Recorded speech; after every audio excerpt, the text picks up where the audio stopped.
জানো তো একটা কথাই আছে না, ঠেলা মিশাইয়ের ঘর ক্ষুদায় রক্ষা কর। কেন বললাম জানো এই কথাটা? একার একজনের সংসারকে পরিপাটি করে গুছিয়ে রাখা সম্ভব হয়, যখনই একটা সংসারে 12 হাত লেগে যায় তখন সেই সংসারটাকে তুমি যতই গুছিয়ে পরিপাটি করে রাখার চেষ্টা করো না কেন, দিনের শেষে দেখবে সেটা সেরকম নেই। জানো তো এই কিচেনটা আমার খুব ভালোবাসার একটা জায়গা, বলতে পারো খুব পছন্দের একটা জায়গা।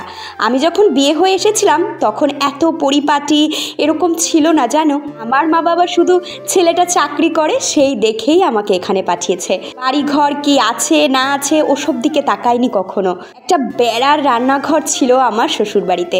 তো মা দাদা ভাইকে শুধুই বলতাম আমাকে ঘর করে দাও, আমার এখানে ভালো লাগে না, আমার একটা সুন্দর কিচেন করে দাও। বলতো নিশ্চয়ই হবে, নিশ্চয়ই করে দেব। এই করে করে 2016 থেকে 2024 এসে আমার এই বাড়িটা হয়। আমার এই কিচেনটার এরকম অবস্থা দেখলে আমার একদম ভালো লাগে না জানো। এটা সবসময় ঝাঁ চকচকে থাকবে, তাই আমি সব থেকে শান্তি অনুভব করি। কিন্তু দেখো কি অবস্থা যে হয়ে থাকে।